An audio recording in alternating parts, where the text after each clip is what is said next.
warahmatullahi wabarakatuh. Selamat siang. Perkenalkan, saya Sultan Fajar Sodikin SPD. Saya dari SMA Negeri 1 Blora dan saya adalah CGP calon guru penggerak angkatan 10 Kabupaten Blora. Di sini saya akan melakukan supervisi akademik praktek coaching pada tugas demonstrasi kontekstual modul 2.3. Di sini saya sebagai observer dan akan dibantu rekan saya. Saya Hesti Wijayati, CGP angkatan 10 Kabupaten Blora. Saya sebagai coach. Saya Murni Widya Stuti, CGP angkatan 10 Kabupaten Blora, nanti berlaku sebagai coaching. Terima kasih, selamat menyaksikan. Ya, selamat siang Bu Hesti. Selamat siang Pak Ya, Sultan. saya dengar Bu Hesti ini akan melakukan coaching ya Bu Hesti ya?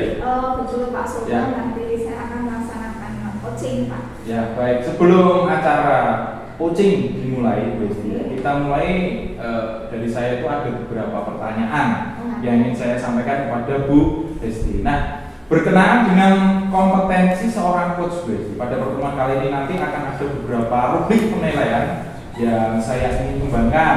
Jadi Bu, pertama yang akan saya amati adalah alur titanya. Sudah paham alur tita ya Bu ya? Oh ya.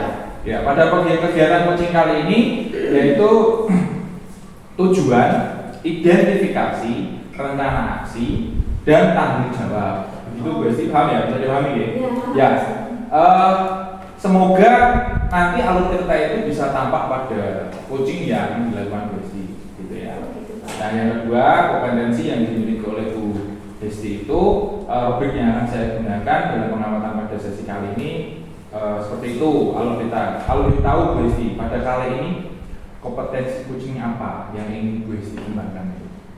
Baik Pak, kompetensi yang ingin dikembangkan pertama yaitu kehadiran penuh. Oh gitu. Kemudian yang kedua sebagai pimpinan aktif. Baik. Kemudian yang ketiga mengajukan pertanyaan yang berbobot. Itu Pak Sultan. Ya, baik Bu Hesti. Berarti ada 3 kompetensi coaching ya yang akan dikembangkan oleh Bu Hesti ini. Nah, Betul, Pak. dari ketiga kompetensi itu, mana yang secara spesifik Bu yang ingin diobservasi? Oh begini Pak, dari ketiga kompetensi tadi saya ambil satu yang saya inginkan yaitu observasi secara spesifik, yaitu mengajukan pertanyaan berbobot. Begitu Pak Sultan. Oh begitu Bu Hesti. Nah, kemudian apa indikator dari mengajukan pertanyaan berbobot tadi? Indikator ketercapaian tujuan itu nanti seperti apa yang ingin Bu Hesti? Harapan saya melalui pertanyaan yang berbobot, saya sebagai coach mengarahkan coaching untuk mendapatkan solusi dari permasalahan yang dihadapi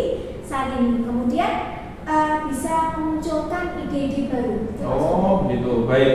Ini sudah saya catat ya Bu Hesti ya, sebagai coach mendapatkan solusi dari permasalahan serta memunculkan ide-ide baru. Seperti itu, betul ya? Iya Pak. Oke.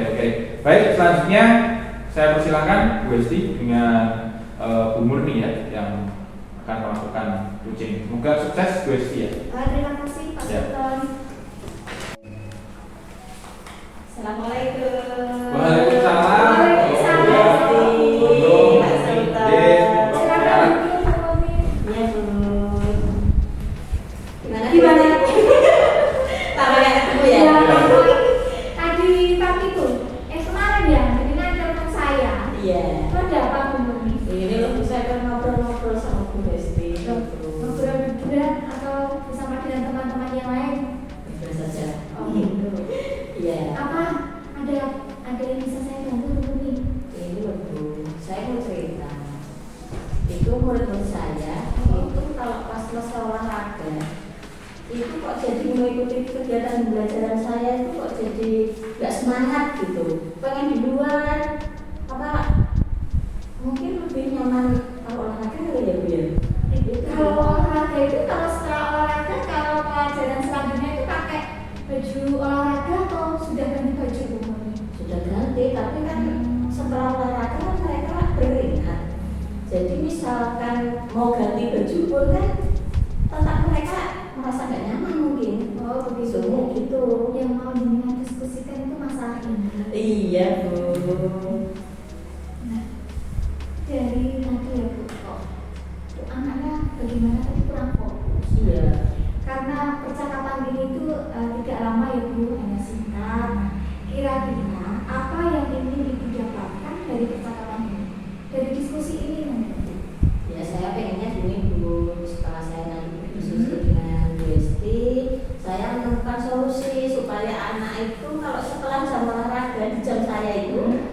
bisa tetap semangat seperti biasanya. Saya juga heran loh, kenapa setelah olahraga itu kok mesti nggak semangat? Apa mungkin karena mereka ya kan berkeringat atau sudah nyaman di luar, mungkin ya gitu.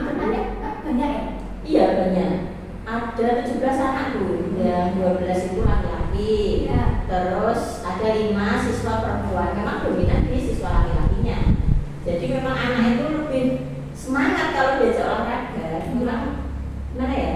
Sepertinya sih saya melihatnya itu bakat-bakat murid-murid saya itu memang di olahraga. Tapi biasanya kalau nggak jam olahraga ya mengikuti pembelajaran saya ya oke-oke saja, tetap semangat. Tapi kenapa setelah olahraga? Padahal tuh anak kalau habis olahraga, setelah olahraga itu peringkatnya itu begitu wow gitu. Iya. Nah, menurut Ibu, hal apa saja yang membuat murid-murid tersebut itu kurang dalam belajar, kurang fokus ya berarti ya? Iya. Anaknya itu ya? Ya mungkin dia sudah nyaman di luar gitu kan. Kalau di luar kan enak ya dia. Iya. Udaranya bisa langsung seger gitu. Kalau di dalam kelas ya memang posisinya sudah selesai olahraga di dalam kelas pula, jadi mungkin mereka juga gak nyaman atau mungkin dia lebih senang memang belajar di luar kelas begitu Bu. Kalau dari cerita Bu Moni tadi ya, Iya. dari skala 1 sampai 10, sekarang gimana posisi Ibu sampai ketercapaian tujuan? Kalau saat ini saya merasa ketercapaian tujuan pembelajaran atau keinginan saya itu masih di angka 5. Oh begitu. Iya, jadi Pelaksanaan akademik itu bagaimana? gini, saya merasa kok setelah olahraga itu memang benar-benar porsinya mereka itu jadi nggak semangat gitu loh. Apa mungkin semangatnya sudah dihabiskan pas olahraga gitu, jadi pas kegiatan pembelajaran saya itu jadi nggak semangat gitu, nggak fokus. Ya, kayak saya nanya sendiri, malah kadang sudah waktunya jam masuk itu mereka masih di kantin, gitu, masih beli es. Ini ya Bu Moni, itu terjadi hanya hari itu saja atau setiap minggu berulang kali begitu terus? Hampir setiap minggu berulang kali setelah jam olahraga. Iya. Nah, menurut Ibu, apa saja yang membuat murid tersebut fokus dalam belajar? Anak biasanya ya bukan Iya. anak itu supaya fokus itu biasanya saya memberikan pembelajaran yang menyenangkan. Artinya saya berikan konten juga yang bervariasi agar mereka itu tidak bosan. Ya kadang saya ajak nyanyi, terus ada kalanya memang saya tayangkan video pembelajaran begitu. Terus memang anak-anak murid kelas 5 itu lebih suka ini metode belajar dengan cara bernyanyi. Jadi rangkuman materinya itu ditunjukkan dalam berupa lagu, berupa nyanyian begitu. Padahal sudah dilakukan dengan metode-metode yang bervariasi. Iya, sudah cuman apa ya, saya kok ya heran itu apa mungkin itu ya Bu gini, oh ya kemarin pas itu guru penggerak itu Bu, Oh ya. itu kan ada materi di mana kita harus mempelajari, mempraktekkan, mengelola emosi diri dan emosi siswa mungkin. Nah mungkin itu bisa saya praktikan kali ya Bu ya untuk kompetensi sosial emosional dalam bergerak itu lebih. Terus ya, terus ada lagi Bu yang mungkin ini kegiatan mindfulness, membuat fokus mereka itu kembali gitu biar supaya dia bisa kembali fokus walaupun setelah jam olahraga itu. Di pembelajaran saya tetap fokus, di pembelajaran olahraga juga tetap fokus. Mungkin gitu ya Bu. Kemudian lalu apa saja yang bisa Ibu lakukan untuk membuat pembelajaran menjadi lebih fokus lagi Bu?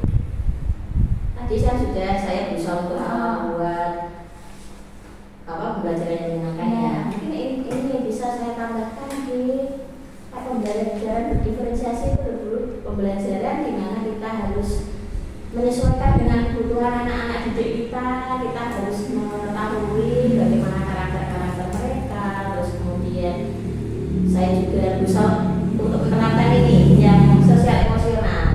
Terus penggunaan mindfulness, ice breathing biar mereka tetap fokus gitu. Sebelumnya anak-anak sudah pernah diberikan seperti ice ice breaking begitu Bu, yang secara sederhana? Kalau ice breaking sudah, cuman untuk saya terapkan mindfulness itu belum. Mungkin nanti di kemudian hari bisa saya praktekkan supaya anak-anak makin fokus gitu ya. Nah, menurut Ibu sekarang tolak ukur keberhasilan dari rencana-rencana itu tadi yang melakukan mindfulness, kemudian pembelajaran berdiferensiasi, kemudian ada lagi Ibu menyebutkan ada tadi apa? Membuat sebuah konten, mencari dengan pembelajaran media pembelajaran yang bervariasi. Tolak ukurnya bagaimana? Tolak ukurnya begini Bu. Tolak ukur itu dinyatakan berhasil apabila walaupun setelah jam olahraga itu dengan saya menerapkan model-model pembelajaran yang bervariasi, terus kayak pembelajaran bervariasi, terus sosial emosional itu bisa saya terapkan dan dapat mengembalikan fokus mereka untuk mengikuti pembelajaran saya gitu. Itu tolak ukur keberhasilan. Nah, apabila rencana yang sudah Ibu lakukan tadi dari beberapa model pembelajaran yang bervariasi tadi, ada berdiferensiasi, kemudian ada mindfulness, ada sosial emosional. Nah, apabila perencanaan tersebut terjadi sebuah kendala, bagaimana cara mengatasinya? Menurut saya sih begini Bu, memang saya harus sedikit mengorbankan waktu lebih banyak lagi dari biasanya. Maksudnya begini, kalau biasanya buat speaking seadanya, berarti kan saya harus cari referensi baru Bu. Misalnya speaking yang lebih membuat anak variasi, terus mindfulness supaya anak-anak itu benar-benar bisa fokus, mulai sadaran diri itu, terus kita harus memenuhi karakter mereka supaya kebutuhan belajar mereka juga terpenuhi begitu. Tentunya saya pertama harus meluangkan waktu lebih banyak, terus kemudian saya harus mencari referensi baik melalui media apa saja, mungkin bisa tanya ke Aksel juga, dengan rekan-rekan teman guru gerak juga, terus mungkin ada teman-teman lain lah, nanti saya bisa berkolaborasi, berkoordinasi kaitannya dengan omongan itu. Mudah-mudahan rencana Ibu berhasil ya, tidak menemui kendala yang berlebih. Dari apa yang sudah direncanakan tadi Bu. Nah, apa komitmen Ibu terhadap rencana tersebut? Saya akan segera secepat mungkin Bu, saya membuat modul ajar yang lebih bagus lagi, yang lebih variatif dengan penerapan pembelajaran berdiferensiasi, sosial emosional, itu nanti akan segera saya laksanakan. Ya. Dari berbagai macam tadinya yang direncanakan, dukungan apa yang dibutuhkan? Dukungannya yang jelas pertama saya butuh dukungan dari pihak sekolah, yaitu pertama kepala sekolah.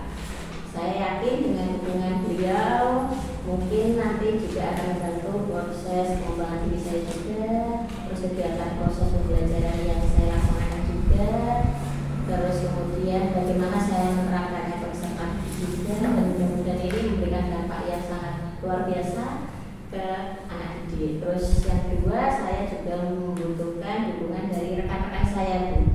Jadi untuk rekan-rekan saya ini mungkin saya bisa istilahnya kita refleksi lah, kita cerita-cerita kalau seperti ini situasinya, mungkin teman-teman bisa memberikan masukan atau apalah yang istilahnya sifatnya membangun untuk saya gitu. Tapi teman-teman juga mau ya diajak berkolaborasi, mau betul, Sangat-sangat sangat mendukung ya. Tapi kepala sekolah kita harus dari diskusi ini apa yang sudah didapatkan dari diskusi ini? Yang sudah saya dapatkan itu, saya alhamdulillah banget, senang banget bisa diskusi dengan akhirnya dari permasalahan saya, anak-anak itu fokus setelah jam olahraga, dan setelah ini ngobrol-ngobrol itu akhirnya saya tahu Bu, saya menemukan solusi. Mungkin di diri saya ini memang harus ada perubahan yang harus saya lakukan supaya anak itu tetap fokus. Bagaimana perasaannya dengan sekarang? Alhamdulillah senang banget. Mungkin tinggal tinggal nunggu nanti prakteknya ini akan segera saya laksanakan, terus mungkin hasilnya nanti bisa saya sharing dan lainnya. Tidak bisa tersenyum hebat. Oke, Bisa siap. mendapatkan solusi yang terbaik Oke. dari segala permasalahan yang ibu ceritakan Iya. tadi.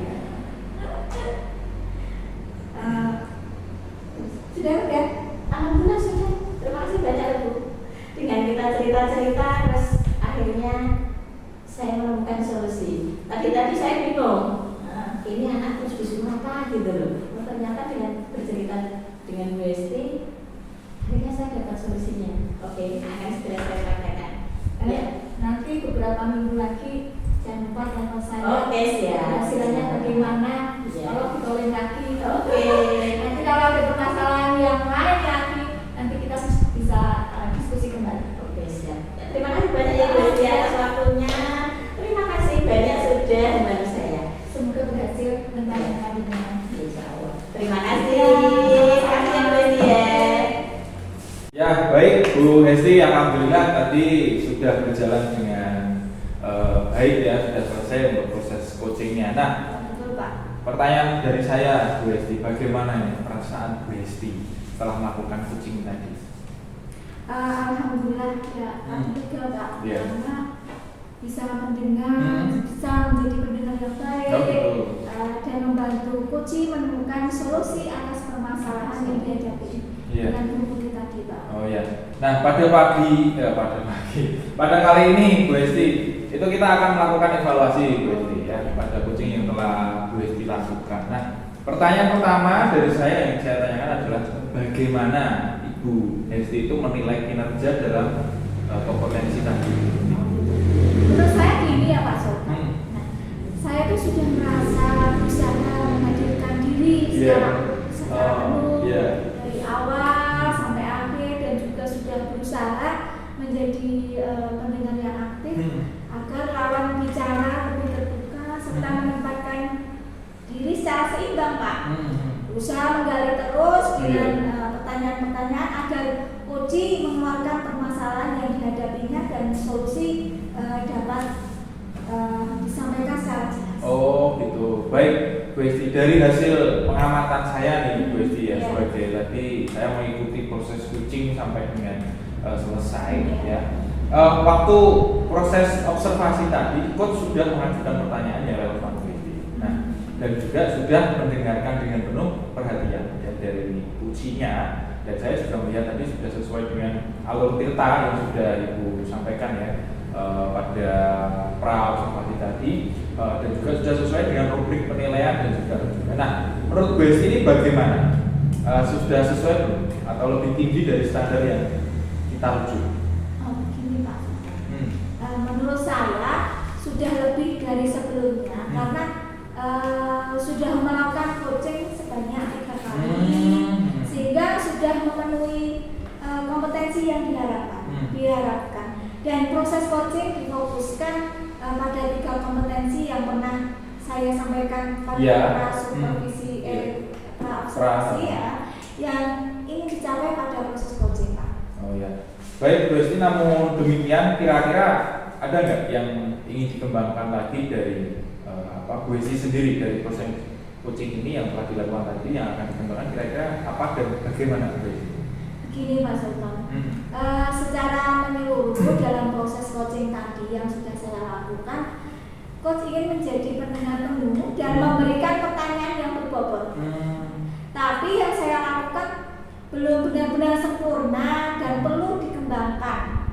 Seharusnya kan alur kita itu berurutan, karena kalau sudah asik mengobrol, kita itu kadang lupa dengan alur kita yang harus diterapkan. Itu Pak Sultan. Tadi akan meningkatkan alur tirta ya Bu Hesti ya. Iya. Dan bagaimana ke depannya untuk meningkatkan alur tirta tersebut agar berurutan dan dalam proses coaching itu? Gimana? Gini Pak, akhirnya lebih sering melakukan coaching. Oh gitu. Karena latihannya sangat menarik dan hasil dari coaching juga buat kebaikan kita bersama. Karena jika ada masalah yang sama, kita bisa mendapatkan solusi yang sama juga. Akan lebih sering ya. Iya. Oke, Bu Hesti, bagus sekali. Jadi dari diskusi ini kita ya Bu ya, Bu Hesti sudah merencanakan untuk mengembangkan alur tirta yang mau diasah lagi. Dan jadi intinya ya sudah banyak perkembangan lah dari Bu Esti. Jadi apa hasil supervisi yang sudah dilakukan, ya, apakah ada umpan balik yang diberikan kepada saya sebagai supervisor ini? Kira-kira. Gini ya Pak, mungkin kedepannya dalam proses coaching selanjutnya saya akan fokus keterampilan berbicara dan menjadi coach yang bisa memenuhi semua kompetensi dan coach yang baik, menghindari perilaku menggurui dan itu loh Pak. Mentori ya. Oh, ya. Coba memberikan solusi seperti itu Iya. sebenarnya salah ya Bu ya. Iya. Ya, oke. Jadi dari yang saya amati tidak ada yang menggurui dan mentori Bu. Alhamdulillah tadi sudah berjalan sesuai alurnya. Kompetensi yang ingin disampaikan Bu Esti yang akan dikembangkan tadi sudah tercapai dan benar-benar pertanyaannya itu mengalir Bu Esti ya. Iya. Mengalir, semuanya sudah bagus dan semua langkah-langkah observasi itu sudah dilalui dengan baik. Semoga kedepannya kita bisa lebih baik lagi Bu Esti. Terima kasih Bu Esti atas waktu yang sudah diberikan. Saya bisa mengobservasi Bu Esti sampai sejauh ini dan sampai selesai. Sukses selalu untuk Bu Esti. Terima kasih Pak Alhamdulillah. Sultan atas waktunya. Ya. Kapan-kapan kita bisa ngobrol lebih. Ya, Pak. baik, terima kasih Bu Esti. Dan itu saya mau pamit. Terima kasih atas waktunya. Terima Selamat kasih, Pak. melanjutkan aktivitas. I'm swimming in everything instead. I'm thinking about jumping in it instead. I got Ya, you. Assalamualaikum warahmatullahi wabarakatuh. Demikianlah praktek coaching untuk teman-teman tugas demonstrasi kontekstual modul 2.3 pada CGP Angkatan 10 Kabupaten Blora. Untuk yang terakhir akan ada pantun. Jalan-jalan ke kota Wonogiri. Jangan lupa memberi tomat. Demikian praktek coaching dari kami. Semoga dapat bermanfaat. Wassalamualaikum